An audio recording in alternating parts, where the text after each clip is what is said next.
Recording, testing, 1, 2, 3. Okay. Nandito ako sa bilang kwarto ngayon kasi inaayos ko yung monitor ng wife ko. Medyo ang hirap niyang i-calibrate and parang hindi pantay na hindi ko maintindihan pero andito na tayo ngayon. Kailangan ko muna mag-record ng video natin. Alright, today's Wednesday and ang topic natin ngayon is that it's worthwhile to spend time finding people you like being with. Okay? Yung mga best decisions ko in life in general na nagawa ko, hindi lang siya about work, money, goals.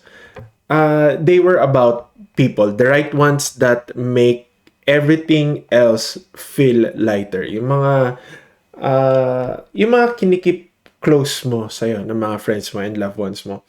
Meron akong nakitang quote, actually, kahapon lang. And again, na-defer na naman to sa dapat ko i-discuss na topic, pero napag-decidean ko na gumawa na lang ng video about this one. Yung quote na yon is saying na it is worthwhile to spend time finding people you like being with. It will make the rest of your life a lot easier. Simple, obvious, even, and but most of us don't do it. Yung ang kasi sa atin yung life natin ang chine-chase natin is about titles, yung job natin, achievements, validation na pwede nating makuha, success. Yun talaga yung dulo nun eh. And sometimes nakakalimutan natin itanong na who do I actually enjoy being around? Yung mga tao na talagang make your life easier and lighter. Nung again, nawalan ako ng trabaho, medyo ang kasama nun is hindi lang nawalan ng trabaho, but sudden loss of people. Not in a bad way, pero yung communication, yung ganun, yung mga, alam mo yun, nagbibuild ka ng trust, ng companionship, yung sort of stuff na ganun. And of course, yung mga meetings, nawala yung mga daily calls, nawala yung mga hallway catch-ups, elevator catch-ups, and yeah, nawala lahat yun. Kasi obviously, dito lang din ako sa bahay. Ginagawa ko lang din yung sarili kong thing, which is apply and then gumawa ng mga ganito, yung mga videos, topics that I can share, then of course, hindi ko nakakalimutan alagaan yung sarili ko and play.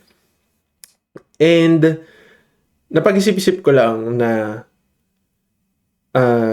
napag-isip-isip ko lang yung mga taong kinip ko close na the ones that I chose to keep around.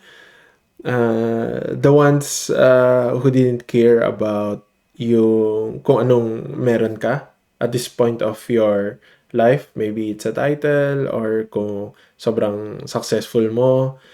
Then, yun talaga yung mga friends and loved ones na the ones who stayed.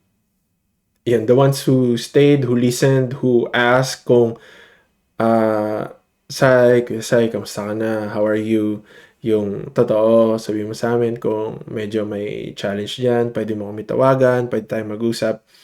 And gusto ko sabihin sa inyo na yung mga taong na yun, ano yun eh, I considered them as rare. Rare.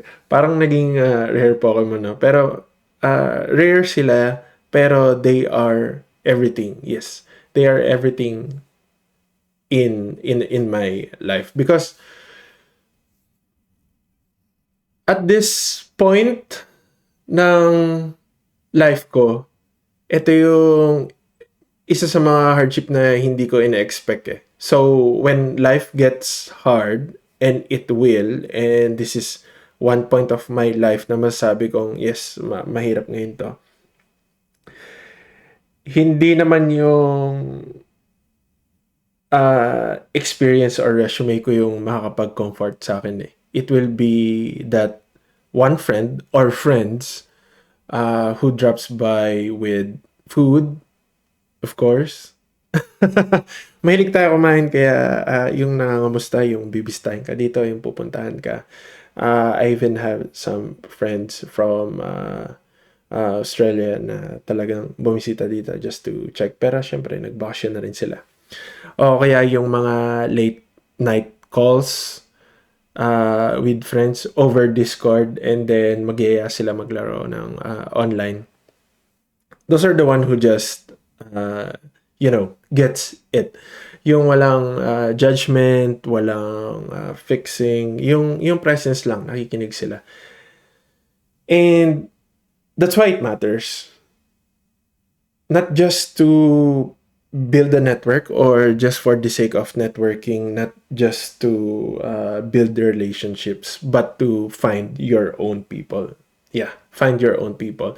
The ones who can, the ones you can breathe around. Yung magaan kang nakakahinga, hindi mo inisip kung ano yung gusto mo sabihin, nasasabi mo sa kanila.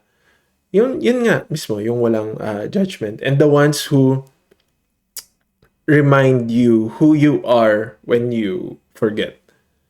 Yung kapag sobrang may, siguro sobrang success mo na, nakakalimutan mo na kung sino ka. O kaya kung sobrang down mo na, iba-iba rin naisip mo, sabihin nila na mali yan, keep moving forward, ito lang talaga, and just show out for your self and for everyone else. Now, we think life gets easier when we achieve more, but maybe it gets easier when we feel less alone. And kapag ako kahit yung wife ko lang yung kasama ko, gumagaan yung pakiramdam ko kasi although marami na akong reklamo sa kanya, nakikinig pa rin siya. And minsan kahit wala siyang masabing solution, of course, wala namang solution to all problems. Talagang mahanap mo siya along the way as you move forward. So, yeah, yun lang yung gusto ko rin sabihin. And itong, again, season natin of searching, rebuilding again, not just for work, but this is, I think, a rebuild for new connections. So, let's all keep moving. Let's all keep going, keep moving forward. Because finding people you actually like being with, hindi na ito yung parang side quest na pinag-uusapan natin dati na pwede mo pa i-gamify yung life. Pero I think we can all agree na it is one of the foundations para ma-enjoy mo talaga yung life mo. It is really by keeping those people around you that makes your life a little bit easier and happier. So, doon na muna ngayon. And yes, sana matapos ko na itong configurations na ginagawa ko dito. So, share to sa mom nyo, colleagues nyo, and friends nyo. And I'll see you in the next video. Balik tayo sa kabilang kwarto by Friday. So, thank you, friends.